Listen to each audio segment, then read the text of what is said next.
Hey guys, so nandito kami sa parking. May dala ko na.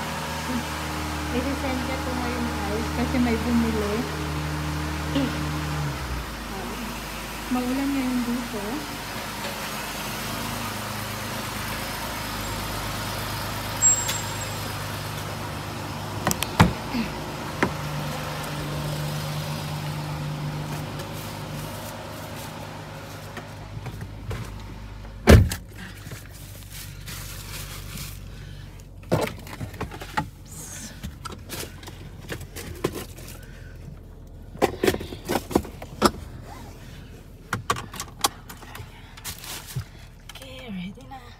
Hey guys, so nandito na kami sa may bakery. Kumain kami dito. Open ang bakery dito ng alas 6 ng umaga. So, after we finish, send your box. Need go in the grocery store, buy milk and not milk. First. Not milk. No, they have to buy only the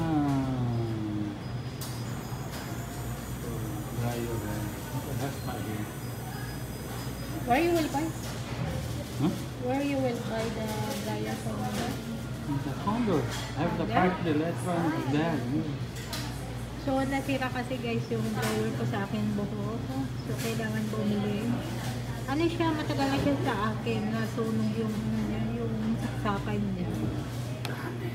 Kasi hindi pwedeng hindi i-dry yung buhok ko guys. Kasi dito, nasa loob lang ako ng bahay. Wala ako sa labas. So, hindi siya natutuyo. Matagal siyang matuyo. Kaya kailangan siya ng dryer. So, wait lang kami sa aming food.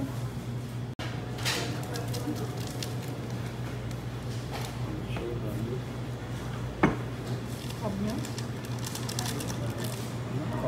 I told you about the European.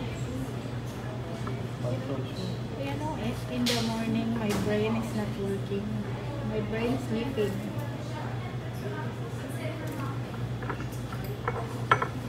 I don't order this one. I order only this one.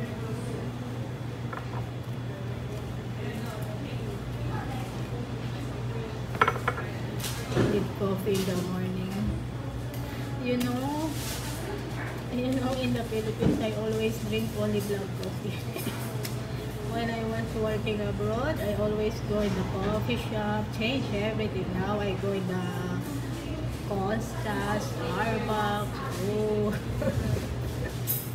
That's why people thinking I have too much money because they see me eating outside, eating in the restaurant, going in the coffee shop, buying clothes.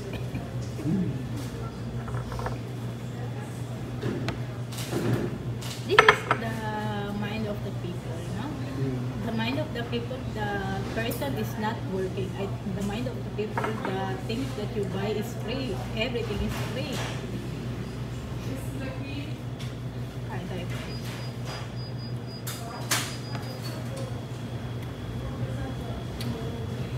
If people, if you work in tomorrow, what the people go, wow, Yeah. that's what you probably work. If you don't have money, why you don't cook? If you see you buy new things, how you have money for buying?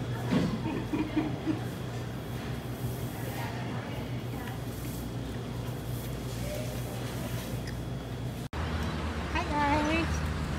We arrived here at the grocery store by walking guys, no? You're tired? So guys, lalakad lang kami. Umaambon ngayon guys, no? Kasi malapit lang naman yung pupuntahan namin. So hindi na kami nag-take ng Uber. Tsaka hindi masyadong malakas yung ulan. Ambon lang siya. What do you think? Going back home to walk or take Uber? I don't know. Ayan guys. Ito yung parking lot ng grocery store. Nalis ko yung jacket at nainitan.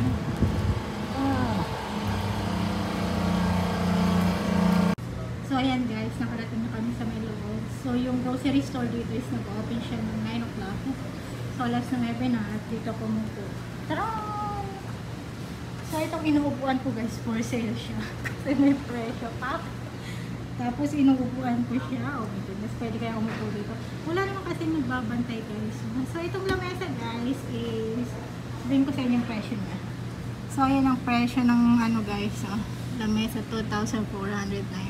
Ganitong itsura ng lamesa. Taran! Wooden style siya guys. Tsaka may carpet dyan. So, ewan ko kung for sale din yung carpet. So ngayon guys, yung sasakyan kasi namin iniwanan namin sa may mekaniko kasi merong sira, kailangan ayusin kasi may pupuntahan daw kami kaso malayo yun. Sinabi ko sa asawa ko kung legit ba yung pag repair nila kasi yung sira nung sasakyan guys is parang i-fix lang nila. So hindi kami bumili ng bago, no? Ayun pa rin ang gagamitin namin kaso babaguhin lang siguro nila ng konti or aayusin nila kung ano yung problema. So kasi sinabi ko sa asawa ko is okay ba yun? Kasi napakalayo yung pupuntahan namin at ayokong masiraan kami sa gitna ng kalsada guys. Kasi may mga kalsada kasi na talagang stranded siya, walang mga tao, wala pang signal yung phone. So, kailangan anuhin. Ganito talaga ang pag-buy sasakyan ka guys, no? Minsan kasi nagkaka-problema talaga, ganyan. So, kailangan talagang i-fix. Esse Esse aqui, 2.000 watts, e esse aqui, quanto? 1.700. O Easy eu só tenho esse do mostruário, tá? So, ito yung saksakin nila dito guys. Esse outro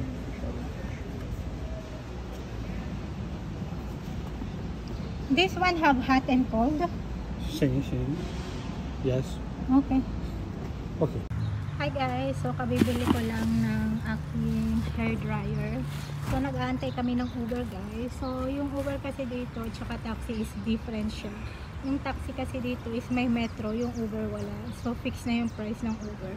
So ang babayaran namin hanggang sa bahay is 11 real for 2 person. Isang tao na po. Antay lang kami. Hi guys! So today is mag-unboxing tayo ng aking hair dryer. Kasi yung hair dryer ko guys is nasira po siya at pinalitan na ng bago. Kasi yung aking buhok hindi po siya pwedeng hindi tinutuyo dahil matagal siyang matuyo. So, unboxing tayo. Where's the receipt? This is the warranty, right? The receipt.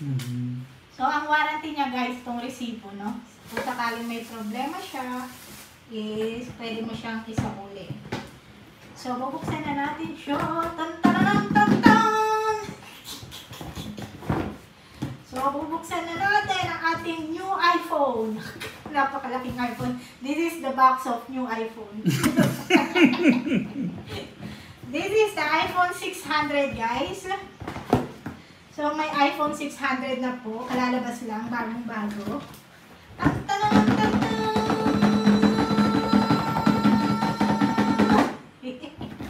I'm crazy baby.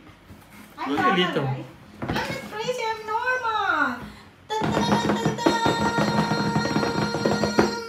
Ang unang lalabas sa loob ng box is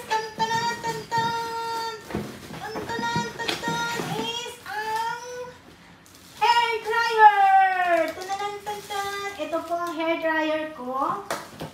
Why? Too much heavy. Heavy? Yeah, it's heavy. Yeah, it's heavy. So, if you use this hair dryer, guys, you need strong muscle for dryer like this. Like, this is exercise, guys. Kasi itong hair dryer, mabigat po siya. Bakit ang bigat niya? I don't know why heavy. So, ito po ang kanyang hair dryer. Ganito po ang itsura niya. Tan-tan-tan-tan. So, meron po siyang ganito. So, kung gusto nyo mag-straight ang buhok, guys, pwede nyo gamitin itong hair dryer. Ilalagay nyo lang siya ng ganyan. Tapos, gaganin nyo psss, psss, psss. Ayan, okay? So, ganito ang saksakan nila dito, guys. 2 pirasong ganyan. Kasi, sa iba't ibang bansa, different ang saksakan. So, ang bigat niya in fairness. So, meron po siyang hot and cold. Kasi ang gusto ko sa hair dryer guys is may cold siya na binubuga. Ayoko na purong mainit lang siya. So, ito yung press niya. Tangan. So, ayan. So, ito ang on tsaka off. Tapos, ito kung gusto mo ng mainit o malamig. Pwede mo siyang i-press. Ganyan ang kanyang itsura. Tapos, wala naman sa loob guys. Ito yung instruction niya guys. May instruction siya kung sakaling hindi nyo alam gamitin. Ayan. So, ito ang kanyang instructions.